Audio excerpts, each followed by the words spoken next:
You're listening to the P.A.C.E Radio Network here at PACERadio.net. The views expressed by the individuals during this broadcast are their own opinions, and they may not be the same as those of their group or other organizations they may be involved with. All medical advice during our broadcast is not a medical opinion and should be checked with your medical physician.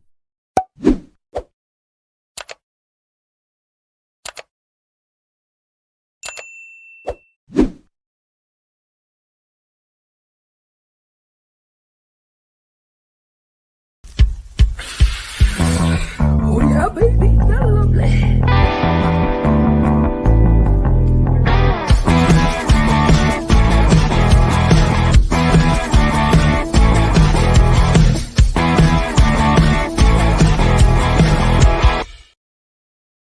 Good morning and welcome to Psychedelics and Cannabis Educational News, your psychedelics and cannabis news source found here at PACERadio.net. Good morning, Glenn. How you doing? I'm doing absolutely great today, Al. It's 19 degrees outside this afternoon. Oh, well, I'm sorry, buddy. It's not going to last long. But we got till next Wednesday. Next Wednesday? Yeah, we got one day they're calling for a little bit of rain, but all the other days are, I think there's one day of 14 and all the rest are above that. I'll take it at the end of October. We had frost last night. It's on my tonneau cover of my truck. We had that like 2 days, probably about a week ago.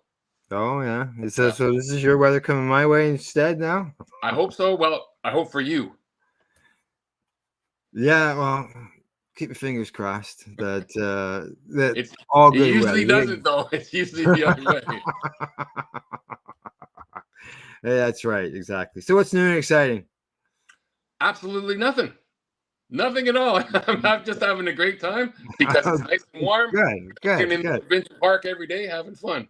Yeah, I got up a little early this morning. I had company already today. Friend from my teenage years. Like I'm talking like when I was 11, 12, 13, 14 age. So, going back 50 years. Wow. And, You're dating yourself now, Al. Yeah, I know. We all thought you were 39, but now we know different. Yeah. And so he was on the way through this area this morning. So he stopped in. Toronto traffic and so on and so forth, so delays things. So he didn't get to be here as long as he wanted to, but he was here for at least half an hour, and we had a good gab and got caught up on things. And I took him for a quick little tour here and showed him the cows across the meadow. And he's from the city, right? So, and so we had a good talk, and we're gonna get together again soon. We have been. Probably the last time we were in touch was probably, I don't know, somewhere around about 10 years ago. Somewhere in that area. I don't even know the names of most people I knew when I was 11 or 12 years old. Yeah. Yeah, I know what you mean. That's, Tom and I, we were always good buddies back in that day. And we've been able to stay in touch. So. Nice to be able to do that. Yeah, just wish I was could have been spent some more time with him, but knowing that he goes by here or is able to go by here, depending on which direction he's taking to get to where he's going, then he'll stop in again. Nice. Yeah, exactly. Would have been nice to have breakfast with him this morning, but that didn't work out. So you have commitments already. Yeah. Next time, and maybe next time we'll have a podcast that day as well. So alrighty, let's get on with the news. And our first story of the day is a study that finds that cannabis edibles reduce chronic lower pain, and that comes to us from the International Cannabis Business Conference. Anyone who has experienced lower back pain knows that it is far from a fun thing to have to endure. Lower back pain can be caused by a number of different factors, from living a sedentary lifestyle to being injured while engaging in a sports activity. Whatever the cause, a lower back injury can linger for a long time, and in some cases, lower back pain can persist for many years. Common treatments for lower back pain include pharmaceutical painkillers, and for some patients, treatments can also involve surgery. Now, according to a recent study examining cannabis and chronic lower back pain patients, the use of cannabis edibles can help reduce chronic lower pain. Now, they go on to say that according to this data that was published in the journal Frontiers in Pharmacology, and that mentions higher dose THC products.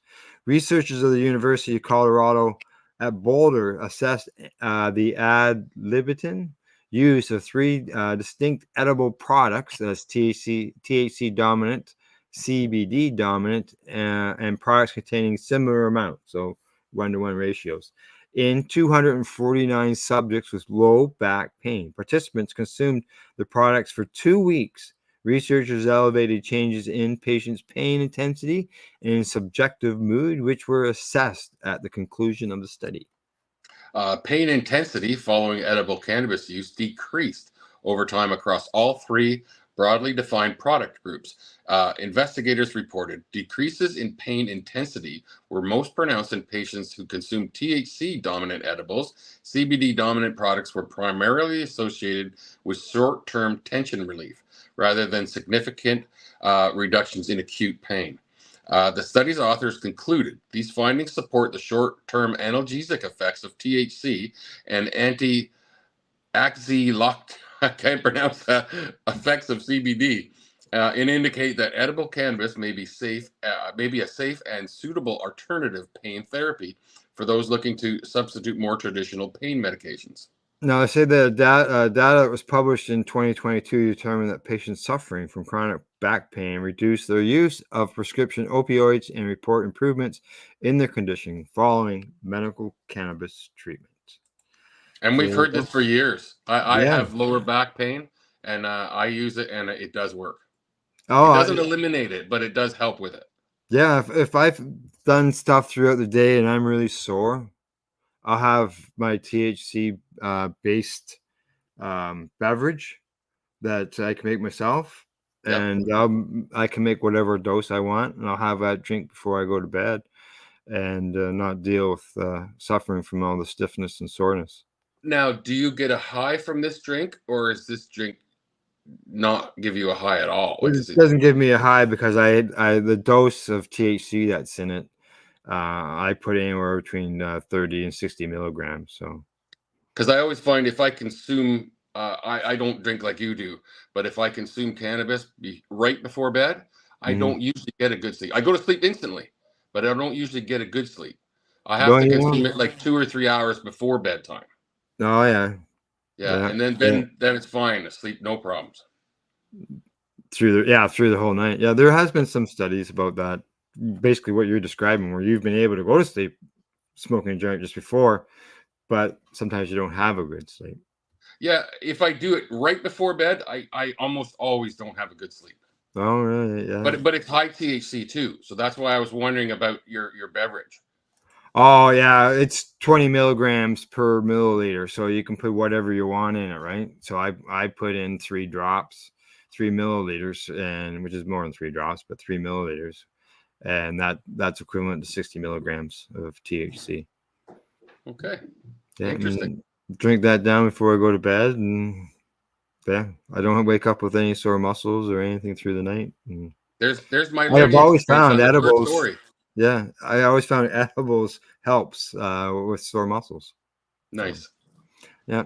All righty. On to our next story. And this one comes to us from CTV News. Quebec religion wants Health Canada's blessing to use magic mushrooms in ceremonies. A Quebec-based religion is taking the Minister of Mental Health and Addictions to court, claiming that Health Canada is dragging its feet on a decision whether to allow its members to use magic mushrooms in their ceremonies.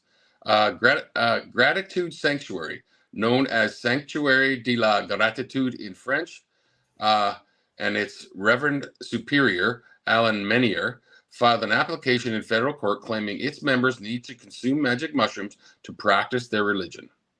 The application was filed by the religious nonprofit in early October in Ottawa and says the group believes people receive their own teachings when entering the sacred space opened by the consumption of psilocybin mushrooms. The application says ceremonies must be done safely and legally but Health Canada hasn't decided on the group's request for an exemption from the Controlled Drugs and Substances Act, which was submitted in March of 2022. A year and a half ago. Wow. Mm-hmm. An important tenet of the religion is that the mushrooms should be consumed in the safest way possible, which requires that they be consumed under strict health and safety protocols in a controlled environment and under trained supervision, it says. In response to the request, the application says Health Canada sent 2 questionnaires to Meniere and 41 questions in total, but months went by without a response. The religious nonprofit's lawyer sent a demand letter in September to Health Canada seeking a response to the exception request within 30 days. And Health Canada confirmed receipt but did not provide any other responses requested nor demonstrate that it was taking steps to further the processing of the exception request, they said. Wow. It wants to compel the agency to decide on the exemption, saying it cannot conduct their religious ceremonies without it. Meniere and Gratitude Sanctuary claim in court that their religious freedom rights are being infringed by the lack of an exemption, and they want a judge to compel the Minister of Mental Health and Addictions to either decide to grant or refuse the request. Now, the court application says that no harm will result from the minister continuing to process the exemption request. Rather, it will result in either the minister granting the request and allowing the applicants to practice their religion, or the minister notifying the applicants about what more information that is needed, or of the minister's intent to refuse the request. Yeah, they're going to court to force them to make a decision. That's what they're doing. Yeah. And in Health Canada, I think by this they're depending on the courts to make a decision for them. Yeah. Health Canada said it was looking into a question about religious exemptions from the Act. Health Canada's website outlines how exemption requests are decided on a case-by-case basis, and processing times vary depending on the purpose of the exemption. Why would it depend on the purpose of the exemption? Well, they want to know why you want the exemption. Yeah, but they're saying processing times vary depending on the purpose. I could see if they're doing some research on why it could take longer on certain cases. I could see that. Yeah. If they were just contacting a doctor to get information, that's one thing. But they obviously are going through the laws or whatever on top of all that. See, that's what I don't understand. This is a religious exemption they're asking for. Right. So what is the Ministry of Health looking at? I think a medical exemption might be easier for them to be easier for someone to get versus a religious one. So it might be this year and a half that they've been waiting. That's just crazy. It is. Yeah, and I can understand why they're being asked to do this. Where were we? Okay. The agency's website says it strives to assess requests in a timely fashion. Aiming for 45 days for clinical study, 70 days for scientific research, but for non-routine exemptions, there is no set time period for receiving decisions. Well, we know a patient that waited over 500 days. The review time varies depending on the complexity and the completeness of the request. We also know of a patient that after having the exemption was refused the exemption the next year. Correct. Yes. Yeah. Okay, here we go. A lawyer for Gratitude Sanctuary did not immediately respond to the email or voicemail for comment. Interesting. Yeah. That would have to be a story that we'll have to follow, because if they can get the exemption, then I can see where maybe others will start seeking the same thing. I think that's why the health department is dragging their heels. They don't want to open Pandora's box. Yeah. Yeah, I can see that. All righty. On to the next story. This one comes to us from CBC. Headline on it says, Manitoba extends pause on new licenses to sell cannabis at urban convenience stores and gas stations. The Manitoba government is extending its pause on approving a certain type of retail license that would allow a range of businesses in urban areas to start selling cannabis, including gas stations.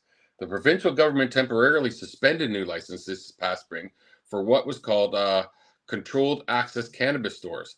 Unlike standalone cannabis stores that only admit adults, controlled access outlets sell cannabis alongside other products but put them out of reach of underage customers. And we have alcohol stores in our gas stations here in New Brunswick. A lot of them. Yeah, well, we do now too here in Ontario. I don't see this is definitely a double standard here. No. Now the provincial government temporarily suspended the new licenses this past spring for what are called controlled substances cannabis stores, unlike standalone stores that only sell that only admit adults. Controlled access outlets. I think you already read this. Yeah. Last week, Finance Minister Adrian Sala directed Manitoba Liquor and Lotteries to extend the suspension until December the 1st, 2025. Wow, that's over a year. Yeah. In an email, provincial spokesperson Camden Malawani said the pause was to continue consultations to make sure we get it right. Wow, holy smokes, they really extended it. Yeah, they needed over a year for consultations after this has been going on for months and months already. Earlier this year, Winnipeg-based gas station chain Domino was about to start selling cannabis at 5 of its gas stations in the city, but that plan was halted when new controlled access licenses were suspended. Domino said Tuesday its disappointment to learn the government is extending its moratorium. Domino is uniquely and exceptionally well positioned to ensure the convenient and safe sale of cannabis to our guests while making it inaccessible to minors, said an email attributed to the company chairman Douglas Everett and President Kate Everett on Tuesday. But Melanie Bekovich, the vice president of the Retail Cannabis Council of Manitoba, applauded the move.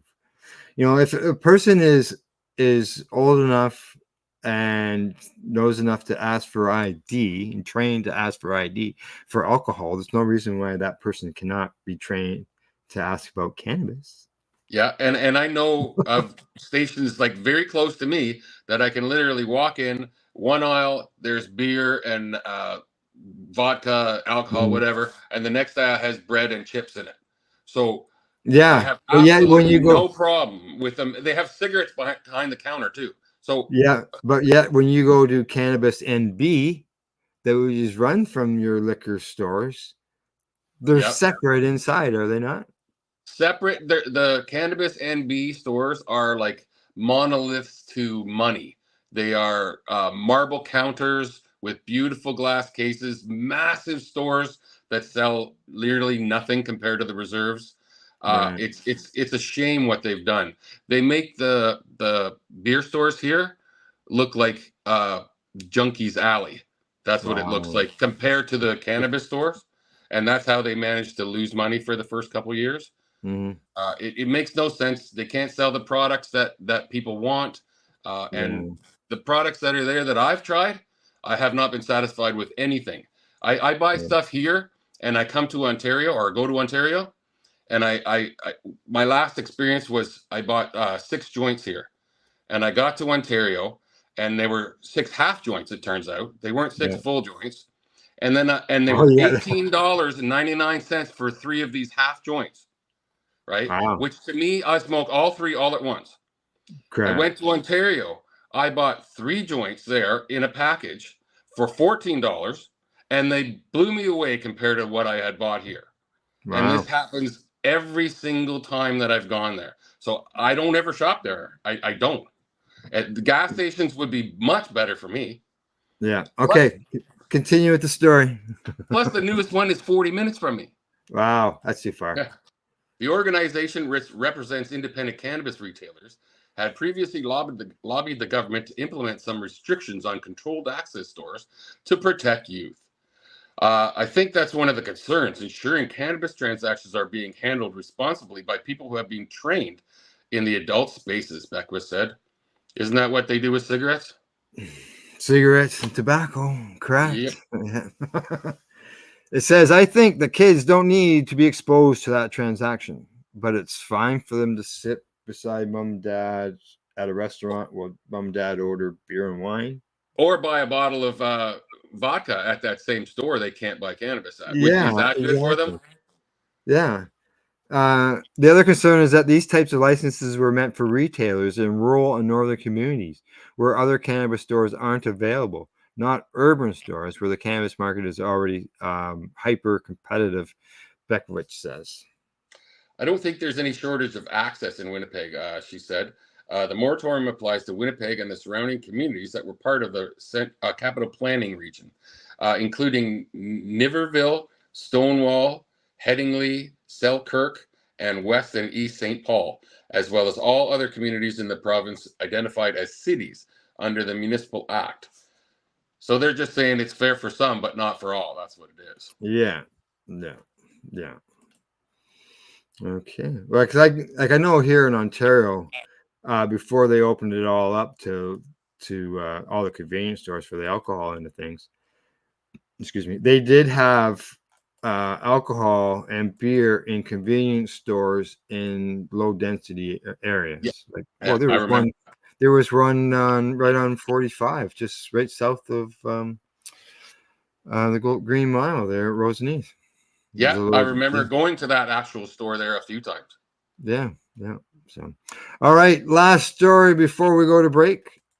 This one comes to us from the Green Market Report. Headline says, Murrah says ketamine-based drug beats current pain treatments in study. The firm says it could offer an alternative to existing treatments while sidestepping addictions concern.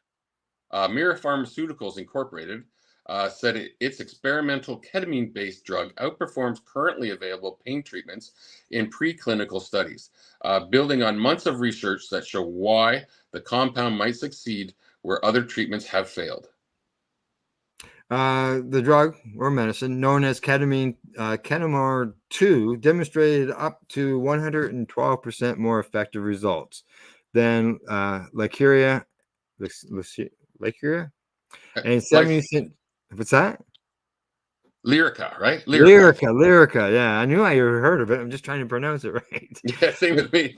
Yeah, and 70% greater relief than Neurontin, and that's the easier of the two. That's gabapentin. Gabapentin. I know someone who's on that, so I know the name is. Oh yeah, and at higher doses, the Manitoba-based company said Monday. The findings follow an August breakthrough where the compound achieved complete reversal of neuropathic pain in animal studies.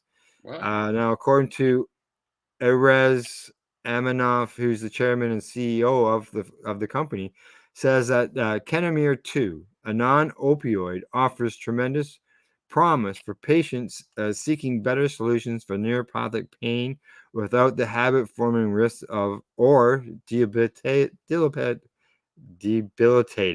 side effects associated with the existing medications.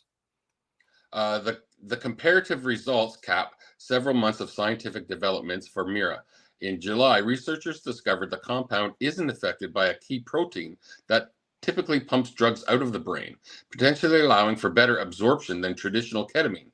The following month, the company identified that the drug's principal metabolite, called norketamine 2, achieves nearly 100% oral bioavailability with an extended therapeutic window. Traditional ketamine limitations, including its low oral bioavailability and extensive receptor interactions, have hindered its widespread use, said Dr. Ishak Angel, who's Mira's chief scientific advisor. He said in an August statement, the company's findings at the time suggested a potentially safer and more effective treatment that could be administered at home. The research will be presented at the annual Pain Therapeutics Summit in Boston later this month. Now, the development push comes as Mira tries to stay afloat. Oh, the company reported using approximately $1.9 million in operating activities during the first half of 2024, leaving it with $2.8 million in cash as of June 30th, now, according to the SEC findings. And in August, Mira entered into an at-the-market offering agreement to sell to $19.3 million in common stock. Mira is targeting a neuropathic pain treatment market that's projected to reach $5.2 billion across the U.S., Canada, and Mexico by 2030. Within that space, gabapentin alone is expected to reach $4.95 billion by 2033. Current treatments often come with significant drawbacks, Gabapentin can cause drowsiness and cognitive impairment, while pregabalin carries risk of dependence and withdrawal symptoms, according to company statements. Now, the USDA also previously determined that the compound would not be classified as a controlled substance, which could simplify its path to market. Yeah, that's what it says. Now, the company also said in a previous statement that what sets ketamine 2 apart from other current neuropathic pain treatments is its unique profile. It is not an opioid, does not share the dependency risk associated with opioids, and is classified as a non-controlled substance. Mira plans to file an investigational new drug application with the FDA by December, with human trials expected to begin in early 2025. Beyond pain management, Mira is also exploring ketamine 2's potential use in treating post-traumatic stress disorder and is pursuing government grants to speed development for additional neuropsychiatric conditions. Now, the company is also advancing Mira 55, a pharmaceutical marijuana analog. Huh? I don't know what that means. For treating anxiety and cognitive decline. In July, the company reported that Mira 55 demonstrated higher efficacy at both the CB1 and CB2 cannabinoid receptors compared to THC in preclinical studies. Oh, I have to look more into that. Does that mean it's like a pretend cannabis? A pharmaceutical cannabis analog, so I'm going to say a synthetic of some sort. That's what it sounds like they're saying. I wish they would have just said a synthetic. Yeah, that's what it sounds like to me. Some type of synthetic. So, alrighty, done. Click that one. Goodbye. And it is. I'm assuming the ketamine one is a synthetic one too, because it's not an opioid. It is. Yeah. It's not it's not natural. Or whatever. It's pharmaceutical. Yeah, that they're using. All right, time for us to take a break, and time to allow those who sponsor us to be heard and how they make our voices louder. Other than that, you're watching Psychedelics Cannabis Educational News right here at PACEradio.net. You're listening to the P.A.C.E Radio Network here at PACEradio.net. Limestone City Hydroponics is Kingston, Ontario's hydroponics shop. Take your growing to the next level and create the optimal environment with a tent kit, or maximize your yield with an ebb and flow flood table kit. Either way, Limestone City Hydroponics has more sizes and options to fit your needs.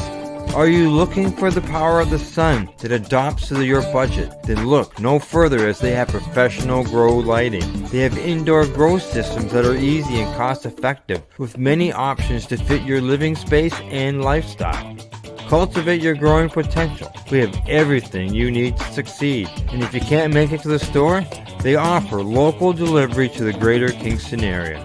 Remember, when you're looking for experts to help you grow, then look no further than the locally owned Limestone City Hydroponics, 105 Sunderland Drive in Kingston, Ontario. Call them at 613-548-0420.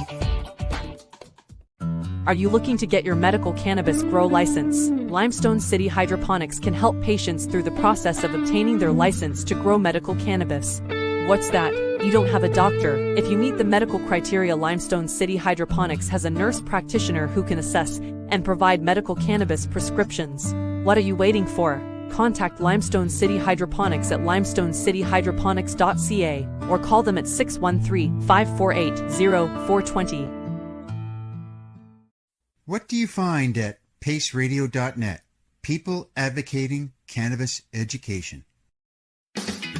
Enjoy the buzz of legalization with Campbellford Lifestyle Shop. From lights to plant nutrients, books, consumption accessories, and more, we've got all your basics to grow or consume cannabis. Visit our info center or take a look at our piercing services and body jewelry, now available in-store through Campbellford Lifestyle Shop, 17 Bridge Street West, Campbellford. Are you looking for non-stop, continuous cannabis and psychedelic programming? If you are, then turn your browsers to 420radio.ca or PACEradio.net, where you will find the 420 Pace re-rolled Saturday. Everything gets started at 8 a.m. Eastern Saturday morning. Cannabis edibles are an effective way to manage pain and other ailments, especially when you deal with your trusted partner, Legacy 420, in Tyendinaga Mohawk territory. You see, we lab test every product on site to ensure proper dosage every time, which is critical when consuming cannabis edibles. All Legacy 420 edibles are made by our classically trained baker and chocolatier, and we also have super tasty vegan options. Our baker has been in the industry for 25 years. She's also a chocolatier. Everything from savory to sweet, your chocolate bars, brownies, butter tarts, you name it, we make it. Talk to our knowledgeable Cannatex about our incredible variety available. Give your trusted partners a call. Legacy 420 out on your road.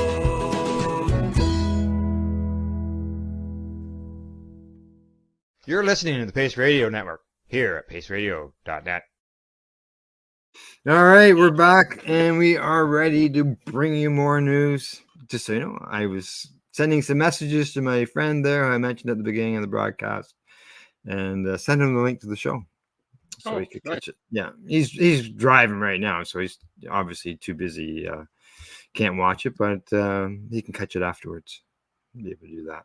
All righty, here we go. Get started on the second half. Headline here from MJ Biz Daily. South Dakota medical cannabis operators hope adult use legalization would bring sales plan.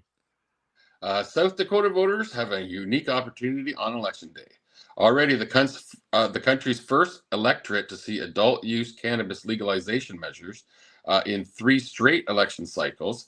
State voters could become the first to legalize recreational cannabis possession and cultivation without setting up a market for regulated sales.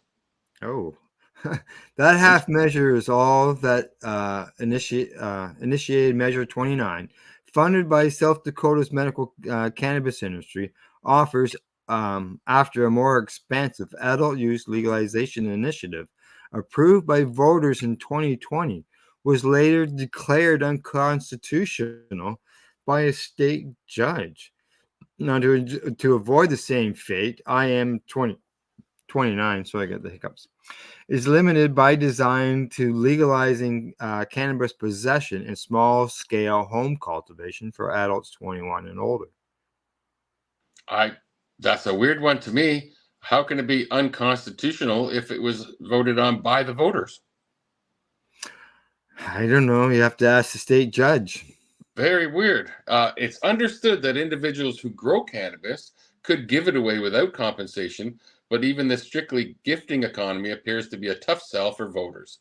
Recent polling suggests a close race with South Dakota News Watch survey released Monday showing 51% of voters opposed to the measure, 44% in support, and 5% undecided. Now, Matthew Schwitz, chair of the South Dakotans for Better Marijuana Laws campaigns, said in a statement that he is cautiously optimistic the measure will pass and end the unjust and failed policy of marijuana prohibition that criminalizes our people and sustains the criminal market. Now, IM 29 has a narrow scope to fend off the kind of politically charged constitutional challenge that nullified a successful legalization measure based in 2020. It is also part of an unofficial understanding that South Dakota's MMJ industry has with legislators who would be responsible for passing subsequent laws to create a commercial industry. In fact, operators in South Dakota's medical cannabis market say they need adult use legalization to reverse a troubling trend among their consumers. The number of patients registered in the state's medical cannabis program dipped from 13,500 in March to 12,500 as of September. That's according to the most recent data. Though there's no guarantee they'll do so, state lawmakers will be under public pressure to pass laws legalizing and regulating commercial cannabis activity if voters say yes again to legalization. The first time they said they should. They haven't. We don't know why the judge said it was unconstitutional yet. Maybe it's not in this story. I hope it is. Yeah. If IM29 passes, I'm very optimistic that's exactly what lawmakers will do in 2025, said Kittrick Jeffries, the founder and CEO of Puffy's Dispensary in Rapid City. Leadership in the Republican Party has already come out and said that was the right thing to do if it passes, whether they believe it or not. I believe that the intent is very clear from the voters that it's up to the legislators to create guardrails, and that would be from Jeffries. After all, Jeffries and other industry operators point out that there's already plenty of cannabis available for sale in South Dakota. It's just the unregulated and the illicit kind. And they're probably exactly right. Yep. Just because there isn't a store doesn't mean it's not being sold somewhere. It is. It's been there forever. Correct. One theory to explain the shrinking patient count is the steady growth of intoxicating hemp-derived products. Law banning synthetically produced cannabinoids went into effect in South Dakota earlier this year, but the statute does not impact the sale of hemp-derived Delta-9 THC. In any event, enforcement of the ban is lacking, licensed MMJ operators say. They believe the proliferation of unregulated hemp in South Dakota would put more pressure on state lawmakers to legalize commercial cannabis sales should IM29 pass. Hemp competition is something we're battling on a daily basis, said Joe Stavig, who's the chief financial officer at Sioux Falls-based dispensary Dakota Herb. Satvig noted that MMJ patients who reach a purchasing cap of 3 ounces every 2 weeks often resort to THC flower from unregulated hemp shops. They're capped 3 ounces every 2 weeks. Oh. In seeking enforcement of the intoxicating hemp law, South Dakota MMJ operators share common cause with legalization opponents, Savage noted. He says that we're all going to get this out of kids' hands. It's just a matter of how we do it. The best case scenario for medical cannabis operators, IM29 win, still puts them in a weird holding pattern, Stavik said. It'll be status quo for us until we hear something different. Same goes for the other MMJ operators in the state. According to state officials' recent presentation to lawmakers, South Dakota is home to 68 licensed dispensaries, 38 licensed cultivators, 18 licensed product manufacturers, and 2 licensed independent testing labs. And they don't have any legalization. Oh, it's weird. I think this is the government fighting the people. That's what it seems to be to me. To date, South Dakota is the only state to have legalized medical and adult use cannabis simultaneously, as it did in 2020. In that November election, 54.18% of voters defied polling and approved Amendment A, which changed the state constitution to legalize recreational cannabis and required the state legislature to pass laws legalizing medical cannabis and hemp sales by April 1st, 2022. I think that's gone by. Yeah. On the same ballot, 70% of voters also approved initiative Measure 26, which legalized medical cannabis in the state starting July 1st of 2021. Both measures drew near immediate challenges from staunchly anti-cannabis Governor Kristi Noem, who's a Republican. Oh, okay. The dog lady. Yeah, dog killer. Okay. In early 2021, Noem asked lawmakers to significantly curtail the voter-approved MMJ program. And this is the same thing we've been hearing from the GOP for a long time. Ignore what the voters say. Just do what you feel like. Well, yeah. She also directed a state highway patrol official to file a lawsuit challenging the Amendment A on grounds that it violated South Dakota law limiting voter initiatives to a single subject. And a Nome-appointed state judge later agreed, though medical cannabis was allowed to proceed. Voters rejected a 2022 follow-up measure that adhered to single-subject rule and, like IM29, would have legalized possession and home cultivation. And that was by a margin of 53 to 47%. This year, South Dakotans for Better Cannabis Laws raised $207,000 in support of IM29 through May, the most recent data available. The total included $10,000 check from Jeffrey's Puffy Dispensary. Pre-election campaign finance filings were due Monday, but they were not yet posted to the state's website on Wednesday. Now, opponents, including the Catholic Church, as well as law enforcement and business groups, are running a series of ads that lump cannabis with unregulated hemp as well as fentanyl. The Catholic Church is doing that. Wow. Yeah. What was that ointment that they put on Jesus? Is that not some type of cannabis oil? From my understanding. No idea. But I just find it funny that they're opposing this for whatever weird reason. I didn't know it was a religious thing. I had no idea that cannabis was religious. But he's uncertain whether that message will resonate with voters in 2024. I think our base in South Dakota is waking up to the idea that the doom and gloom, reefer madness of the cannabis industry is not what it's made to be, he said. People are starting to recognize that regulation is the way to do it. Yes, the sky has not fallen on those states where it has been legalized. There's been a lot of benefits. There's no doubt about that. And some more of these states and the federal government got to get their act in gear. Definitely and get it legalized, because people shouldn't be going to jail for cannabis. And talking about going to jail for cannabis, here we go. Next story. This one comes This one comes from punchnig.com. It says Canadian lady jailed 11 years for importing 35 kilograms of cannabis. So that's what, 75 pounds? It's a lot. It's a lot.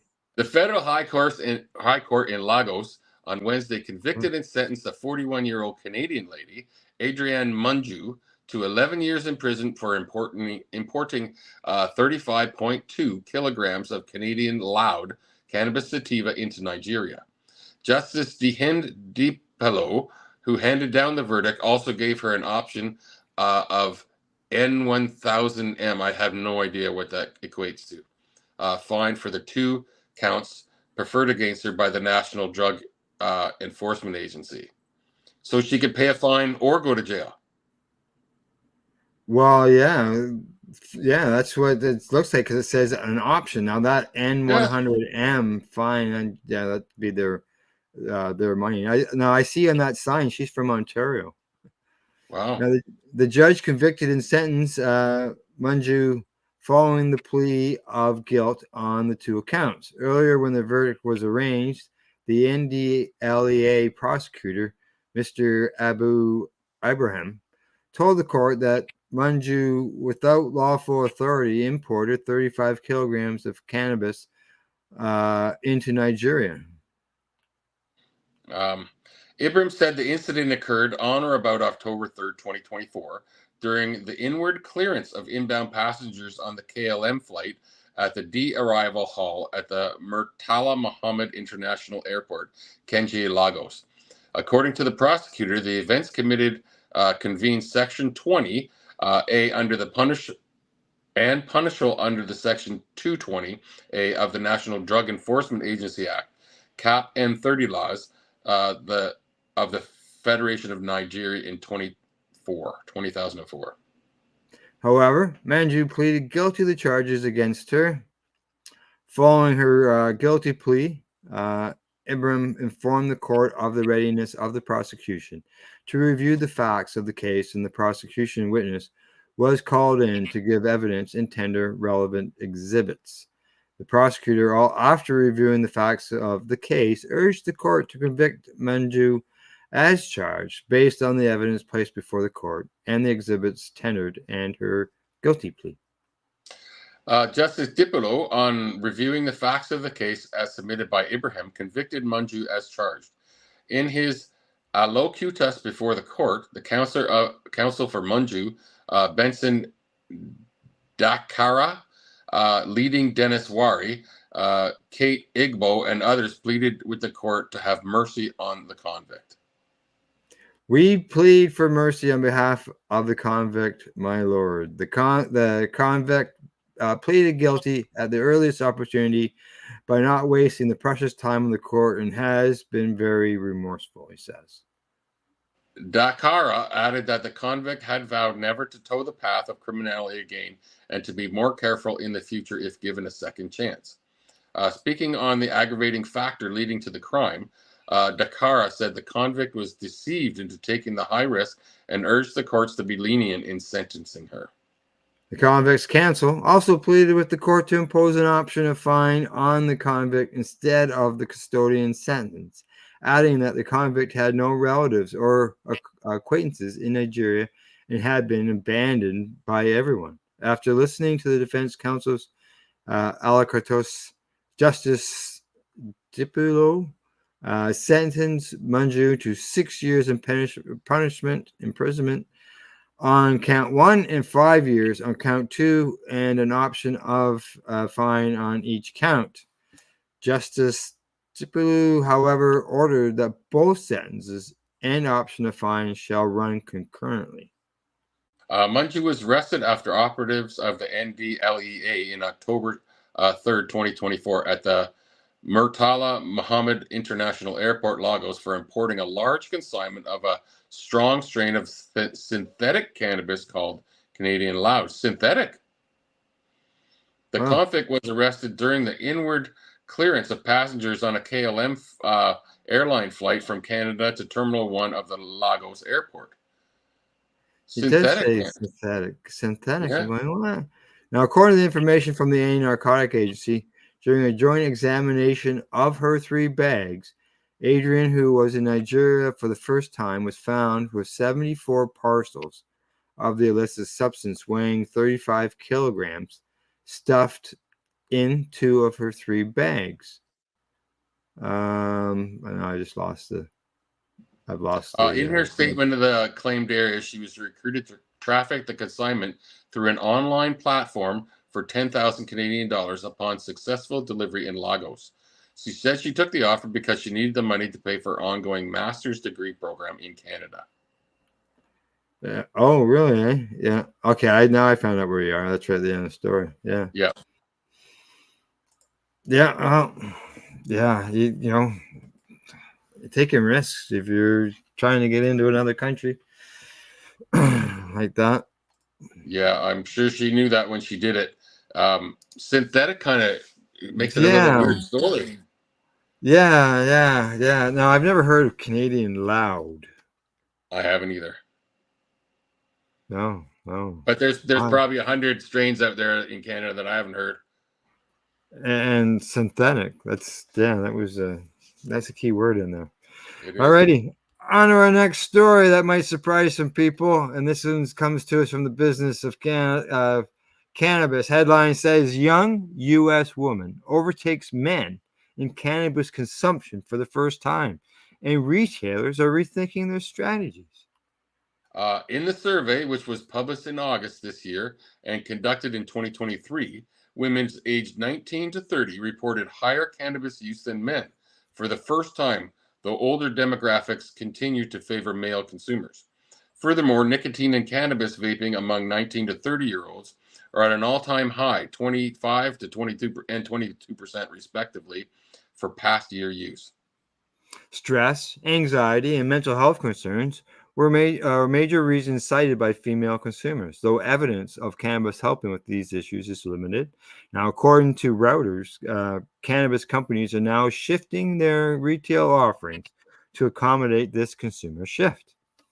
Lauren Carpenter, who's the CEO of the dispensary chain Embark, highlights that women make over 80% of purchasing decisions in the country, making this shift not just smart, but essential for the industry. Women also now make up 55% of users of the cannabis app jointly and are even outspending men in some cases. For instance, in September, female buyers spent an average of $91 at New York's first legal dispensary, Housing Works Cannabis Co., compared to $89 for male buyers. To capitalize on this trend, companies like Embark are focusing on women-driven product development and branding. This is seen as a short-term cost with long-term benefits, as women are expected to remain keen consumers. Ongoing cannabis legalization and social acceptance are further driving this trend, and women are more likely than men to buy from the legal market. Major cannabis companies like Tilray and High Tide are increasing investments in products that appeal to women. Tilray, which leads the cannabis beverage market, has seen success with products like lemon iced tea, while High Tide's recent acquisition of Queen of Bud highlights its focus on THC products for women. Oh, there you go. I don't think there's any more. No, that's the end of the story. So the ladies are overtaking the men. Ever since I can remember, it was a male-dominated thing, but no more. Yeah, well, let's hope more of the ladies can get involved and beyond that, and that's in ownership and running of the companies. Yep. And changing the laws too. Yeah. Yeah. Well, hey, prohibition of alcohol, mothers. I know on the cannabis end, there's been mothers have been doing a lot of fighting, for the children when it comes to the young kids with the epilepsy and stuff, right? Both for and against legalization. Yeah. Yeah. All righty. Last story of the day. This one comes to us from Marijuana Moment. Legislative Committee in Ireland calls for marijuana legalization and decriminalization of all illicit drugs. Sounds like Portugal. Yep. After lawmakers in Ireland delayed a vote on cannabis legalization earlier this year in favor of further studying the issue, a special legislative committee on drug policy has published an interim report with nearly 60 recommendations, calling for changes such as limited legalization of cannabis and the decriminalization of personal use and possession of all illegal drugs. The new report, released on Tuesday, is the product of the Oireachtas Joint Committee on Drug Use, which was formed to consider cannabis legalization and other drug policy issues following the release of a Citizen Commission report in January that recommended broadly decriminalizing drugs and implementing harm reduction programs. Gino Kenny, the chair of the committee and member of the Ireland's lower house of Parliament, told the Irish Examiner that the proposal would allow cannabis clubs where members can purchase small amounts of cannabis grown on a non-profit basis. Why don't we need that here? Which some other European countries permit, but may also allow for broader commercial legalization. It's important that this is implemented, Kenny told the paper, emphasizing his perspective that the government should adapt a health-led approach to drug use. Indeed, many of the 59 recommendations from the special committee focused on shifting the paradigm around drug control from one punishment and stigma to one health and harm reduction.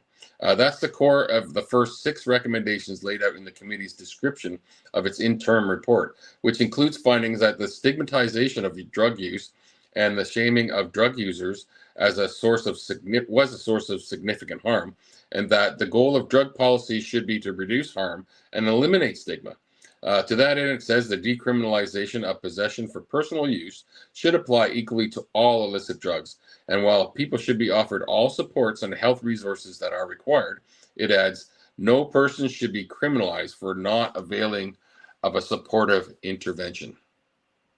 Now, when it comes to cannabis, the committee is calling on health and justice officials to undertake a body of research into how a regulated drug market could operate in Ireland, beginning with cannabis, and how Ireland can incorporate and implement the learnings of other jurisdictions that have taken the positive steps in this regard.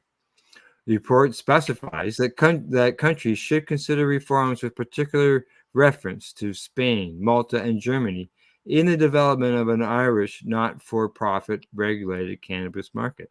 Not-for-profit regulated cannabis market. Wow.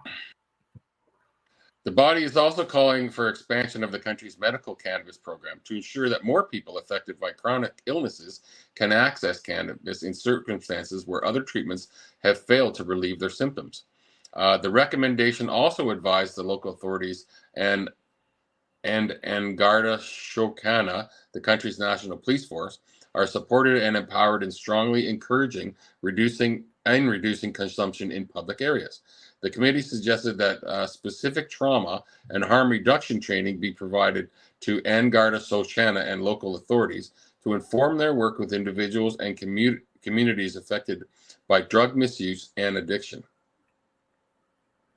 I just so you know, I'm scrolling back down. My screen just jumped all over the place. Now, Kenny, the committee chair, noted that the body's recommendations are very clear that the supply and sale of drugs should remain illegal, and acknowledged that drugs can cause huge damage to individuals, families, and communities, especially among already disadvantaged groups. But he said the committee was in broad agreement that criminalizing substances is the wrong approach.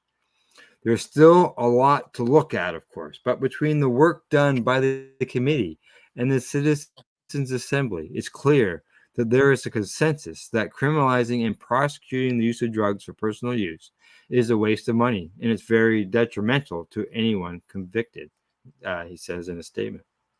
After months of study, he added, there's no excuse for a new government to say that issues around the decriminalization of drugs for personal use haven't been discussed properly.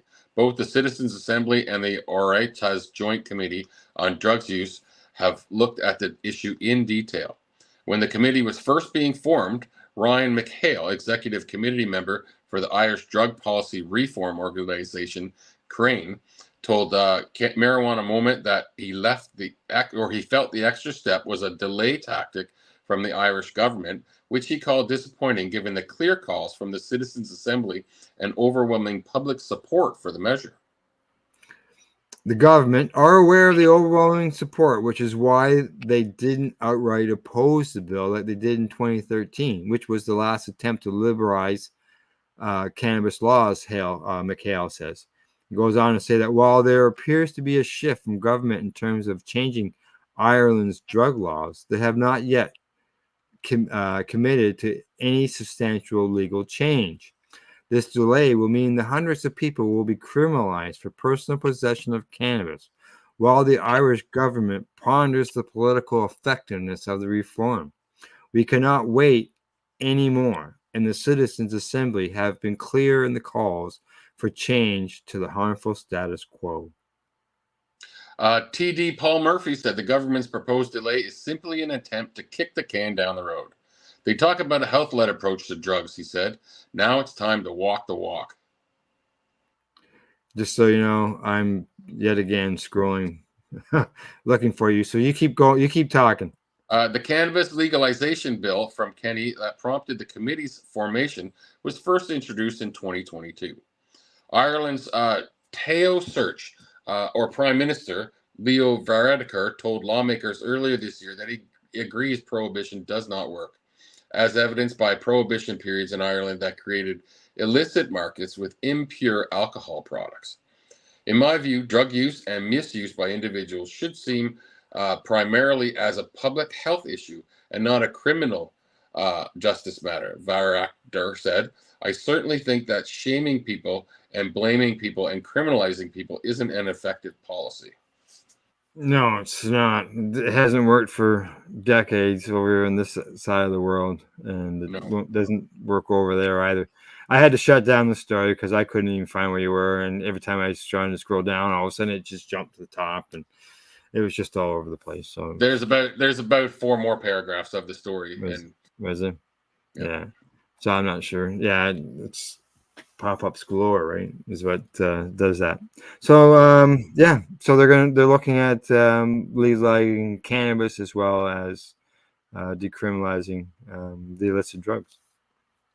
So and they talked about the stigma and the whole bit too. They ignored them last time they tried to do this. Yes. And a friend of mine, Alison Murden, she'd be jumping for joy over this because she's been advocating that for, she was with the P.A.C.E radio show over 10 years ago. She was advocating for it then. And she's Irish? I don't know if she's Irish, but she lives here in Ontario. I just don't know if she's Irish or not. Murden. Does it sound like an Irish name? It could be. I'm not sure. I don't know. All right. Anything else before we say goodbye? No. Peace, everybody. All right. From the Legacy420.com news desk, that's our P.A.C.E News Report for today. Thanks to our buds at the Campbellford Lifestyle Shop, Legacy420.com, Limestone City Hydroponics.ca, and At-Eze.ca. In closing, we say thanks for watching, tuning into the broadcast, and don't forget to educate, medicate, and do not incarcerate. See you all next week. You're listening to the P.A.C.E Radio Network here at PACERadio.net. The opinions of the individuals during this broadcast are their own, and may not be the opinions of their group or other organizations they may be involved with. All medical advice during our broadcast is not a medical opinion and should be checked with your medical physician.